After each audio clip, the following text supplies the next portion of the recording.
la culture interne de la corporation qui se veut violente, qui se veut meurtrière. Ouais. Et donc, un bon policier, c'est un policier qui tue. Il peut tuer. Pour revenir sur le nombre de morts tués par la police, notamment en Belgique, pourquoi en France, on a des chiffres beaucoup plus documentés, tout simplement, comparé à la Belgique? Parce qu'il y a plus de lutte. Oui, parce qu'il y a beaucoup plus de luttes historiques qui sont portées, qui sont assumées. Il y a des groupes politiques beaucoup plus importants qui font ce travail de recension, qui font ce travail d'activation nécessaire.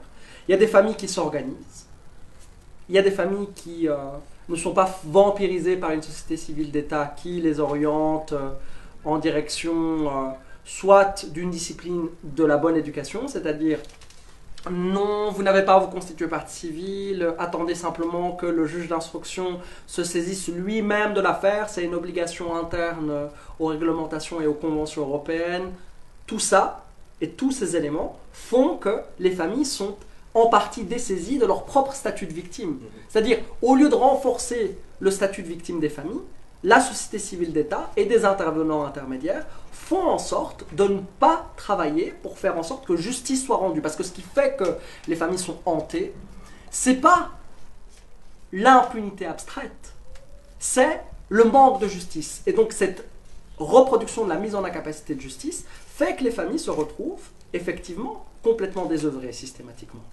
Et donc On va reprendre un exemple parce que Ouais. il est venu en tête dans lequel Anas et moi on a été pris. Donc il y a eu, il y a quelques années, une descente de police très très violente dans l'école André Thomas à Forêt.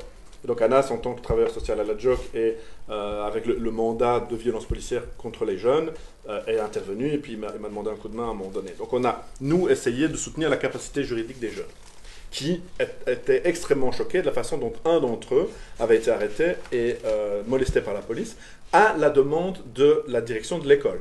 Donc c'est un fait très très grave de violence policière dans le cadre scolaire.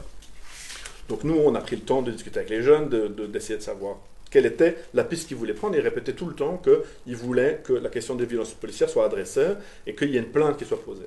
La direction de l'école et le bourgmestre, Stéphane Roberti, écolo, de l'époque, et on était présent, donc on peut le dire en premier témoin, a tout fait pour que la question des violences policières ne soit pas adressée pénalement. Il n'a pas arrêté de les menacer en leur disant « Votre école est dans un état financier difficile.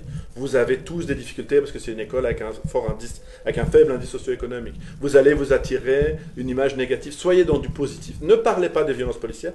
Oui, moi-même, plus jeune, j'ai été militant. » Donc le bourgmestre, hein, oui, moi-même, plus jeune, j'ai été aussi militant des questions de violences policières. Chef de la police intégrée. Mais je vous conseille une démarche plus positive.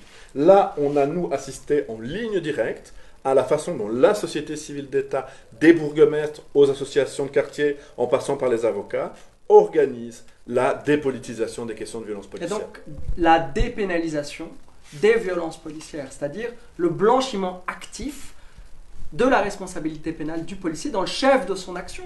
C'est-à-dire que dans le cas d'Adil, par exemple, on est vraiment en plein dedans. C'est-à-dire le refus de correctionnalisation des éléments internes du rapport administratif par le collège de police construit en ligne de fond le blanchiment de son action. Et donc, à ce niveau-là, le bon policier, ce serait celui qui, d'une certaine manière, accepterait simplement les réglementations et la culture interne de la corporation qui se veut violente, qui se veut meurtrière. Ouais. Et donc, un bon policier, c'est un policier qui tue. Il peut tuer. C'est ce qu'a dit le chef de corps. En disant, certes, donc le policier en question est principal coupable du meurtre d'Adil. Certes, il s'est vanté de l'avoir tué. Il est un peu pauvre, mais c'est un bon policier. Et donc, un bon policier, c'est un policier qui peut tuer. Et aucun bourgmestre n'a rien dit. Ils ont joué au roi du silence. Donc ça a été dit devant des citoyens qui sont des électeurs qui vont voter en 2024. Et donc on a un contraste important entre ce qui se passe actuellement en France et ce qui se passe journalièrement et quotidiennement en Belgique. Donc je rappelle qu'en France, on parle de Emmanuel Macron et Gérald Darmanin. Emmanuel Macron et Gérald Darmanin ont pris des positions qui seraient tout bonnement inimaginables en Belgique. Même du Parti Socialiste.